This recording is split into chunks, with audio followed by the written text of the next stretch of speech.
Hello, hello. Good morning. Welcome back. I'm Claire. This is Purple Poppy.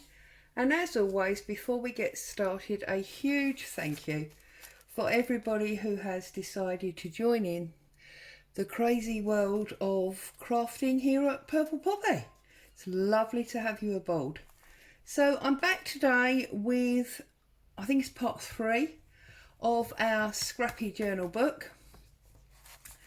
And today I want to look at creating a page with these 6x6 paper pads. Now, I don't know if you're like me, but I have numerous pads of this 6x6 paper because I see them, I flick through them, I love the papers that are in there, and I am compelled to buy them. And then once I've got them, I'm a little bit, oh, it's too small for this project, or it's not really going to work in that project. And I end up not really using them. So today I am telling myself off and I'm going to work with some of these 6x6s. Now, these come from 3 different paper pads. Now, as you know, one of the beauties of a paper pad is that all the pages are colour aligned. So that one obviously goes with that one, this one goes with this one, and this one goes with that one. That's how they've come out of the book. And I thought I would use up the 6x6s by doing some die cuts to make a page in our book. Now, it did dawn on me that if you want to do a similar page, you probably won't necessarily have the same dies that I have. So rather than you getting frustrated that you can't do it, I've looked at finding an alternative way that you could.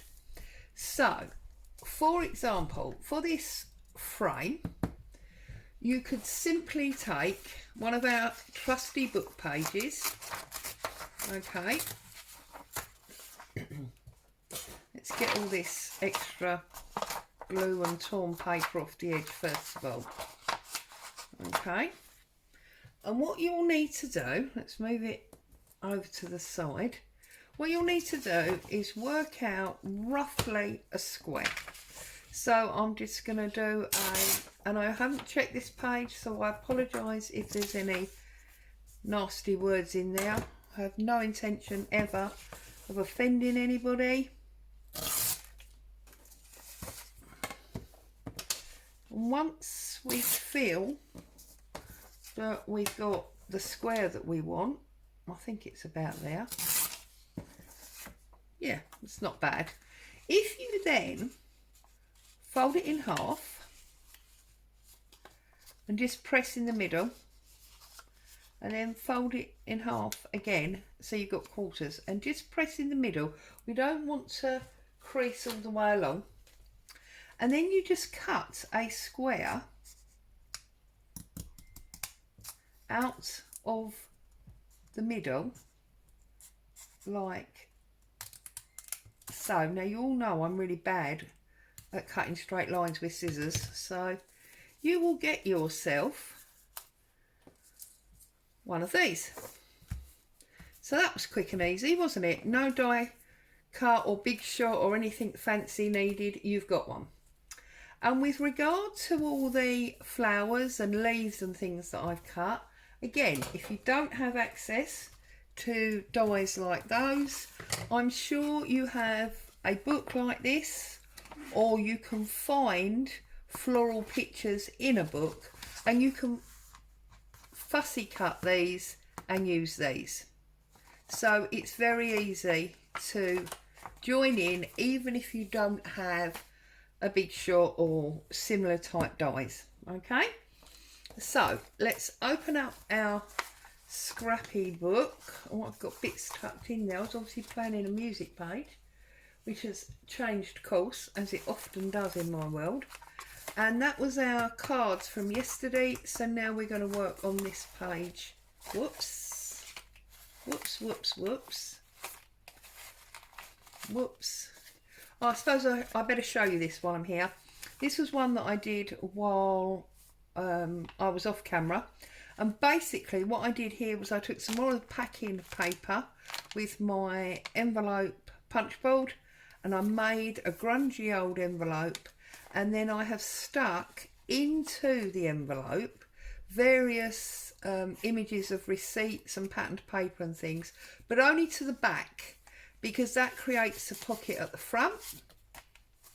And then by only gluing it on the 3 sides, I've created a pocket on the back as well.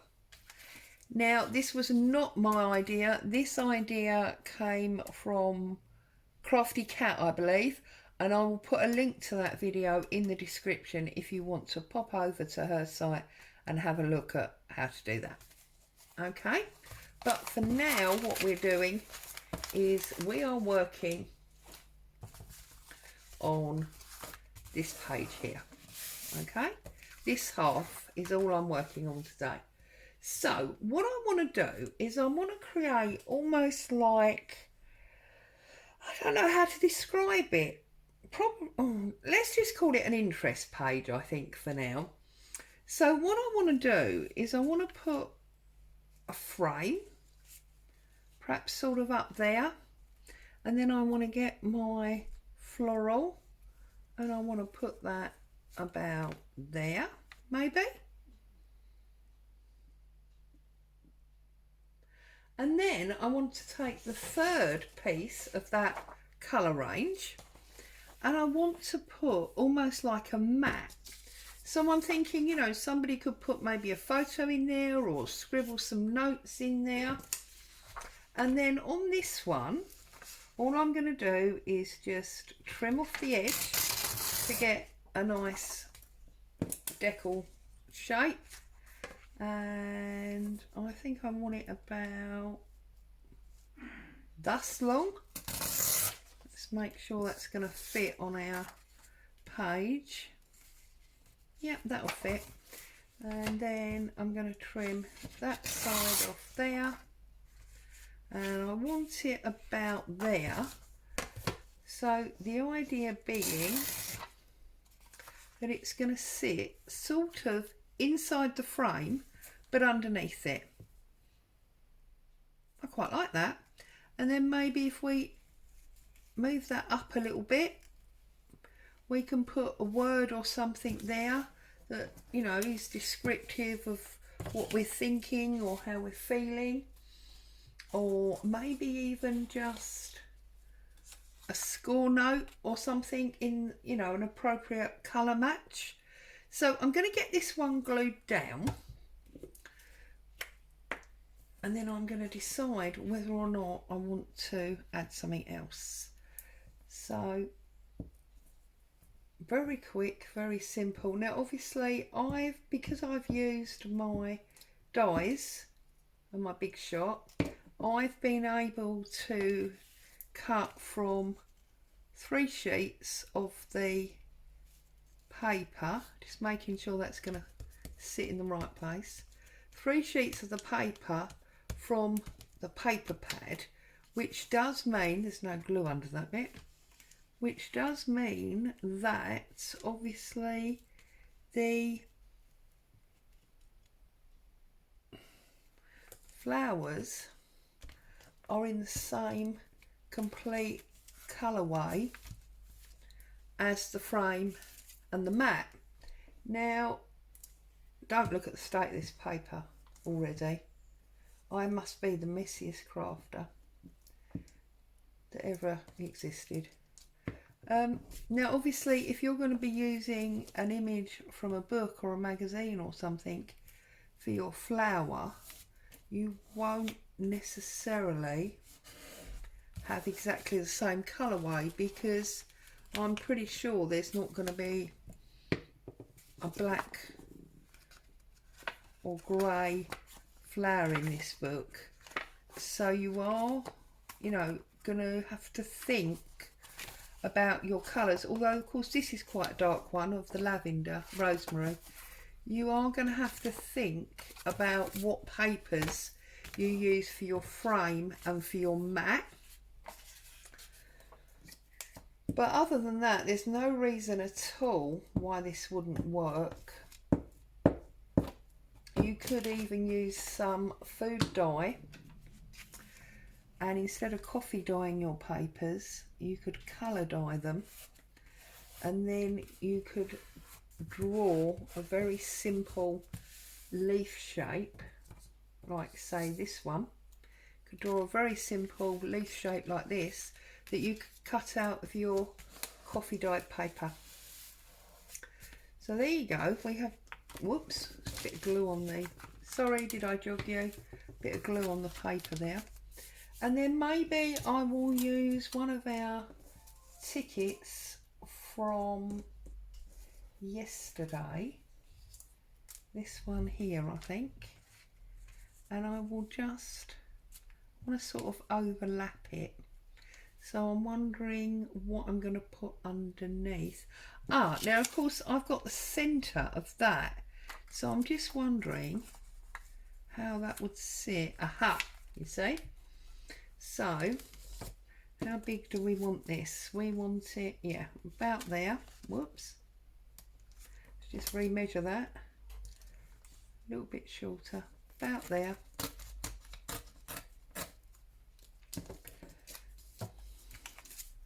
And then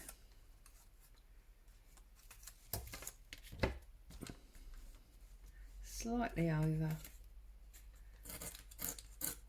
about there. And you notice I haven't done any inking up today because I was conscious there are a lot of you that have made comments about not necessarily liking the grungy style. So I've stuck with no inking today. However, I have glued all over my paper. I can't help it. Oh, while we're talking about being a messy crafter and putting glue all over my paper, etc., I would like to say a big thank you and a shout out to the wonderful subby. Oh, I feel like all grown up being able to say that now. The wonderful subby who offered me the tip when I was moaning that my stamps wouldn't stick to my acrylic blocks anymore, that all you need to do is simply give them a wash and they will stick. And whilst I'm not rude to think that anybody would lie to me or suggest that I did something silly, I have to be honest and say I was a little bit sceptical. But early this morning, while everyone else was sleeping, I did pull out a couple of stamps and I did go to the kitchen and give them a bit of a scrub. And well, not only do my stamps look all clean and beautiful in a way they've not looked probably since the day they came out of the packaging, but it works. They actually stick on the acrylic blocks on their own again. No more using a bit of prick to stick them down. So, awesomeness. Not suggesting for one moment that any of you treat your stamps or blocks as badly as I do. But if you secretly do, give them a scrub in the sink. I just use standard sink soap, dishwashing soap, and scrub them up. So there you go. That's what I'm fancying for today's page. If we put that back into our book, we can see exactly how that half page will look. So press that down, put that in, and there you go. That's that page. I'm very pleased with that. And as you can see, I cut out a lot more in a lot of different colours. So I think I am going to do a similar one at the back. And this is a little tip for you. If you find that when you're doing a journal, you start off at the front and you're all full of vim and vigour and you do wonderful creative pages, but then you sort of reach the middle point and you start in the back and you're losing momentum. And I think that's often when people put a journal down and don't rush to finish it. That's the point for me at which you need to ask yourself, is it not better if you do a page from the front and a page from the back right from the beginning when you start your journal? Because by doing that, what you can do is you can make sure that your creativity remains constant.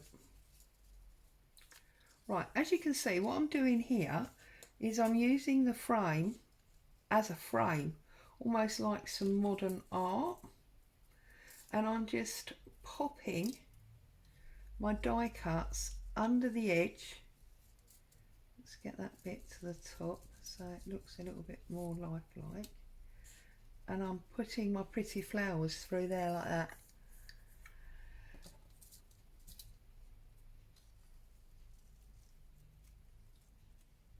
That one I think is too many. See, and this is where I can't help myself, in that things need to be in a natural 3. I like that. I'm gonna go with that again. So what we are going to do here, now this is where it gets a little bit tricky because I did this once before, is what you need to do, if you've not seen my previous video on this, is you need to only glue the top and half of both the sides, okay, and find where you want that. And I'm going to go about there, and it always goes on the angle when I do this. It's just the way I am. You don't have to do that at all. And then this is the tricky bit, gluing all these little tiny leaves. This is really where a lot of you would say I was mad and I should use wet glue. And now, because you've not stuck this down, you can obviously poke that through and over and round, okay. And then the fact that the bottom side wasn't stuck doesn't matter, because those leaves have gone over and that'll hold it down, okay. And then if you feel there's a couple here that you missed, I just poke them up, put some glue underneath,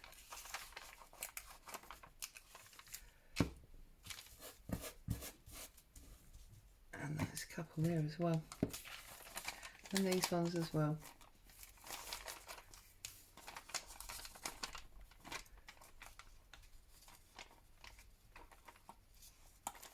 Okay, and that one, goodness me, I didn't do very well gluing that, did I? Most of the glue obviously went on the backing paper. Right, so that's that one. And then I don't know whether to do that on that side. Yeah, I think what I'm gonna, and then maybe the actual flower in the middle.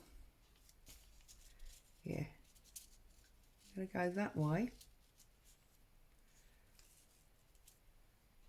And then decisions. No, I am going to go that way, but I'm going to go more from the angle like that. Okay, so now I've decided. Again, let's glue this.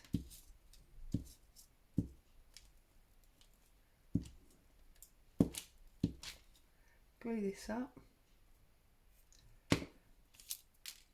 I'm going to poke him through, but we want that one on that side. We want it round that way, like so. With regard to these die cuts, I do use printed papers for these a lot. I often find that if you use plain paper, there's just not quite the level of interest that there is with the pattern papers. So there you go. Whoops. That is the second page, and just there you can see that's lifting because there's no leaves holding that down. So just a little bit of extra glue. Done. So let's put him back in. And he was, where's the middle? He was there. So we'll put him in there. Close that up. And then you've got a little bit more glue needed under that one. And then you've got a page done at the back as well. So what we did was we did that one with the black and grey, and then we've done that one with the pink and cream. So that's 2 more pages. If I do it that way so that you can see it, 2 more pages in our Scrappy. As always, thank you for joining me. Stay safe, happy crafting. I will see you soon. Bye for now.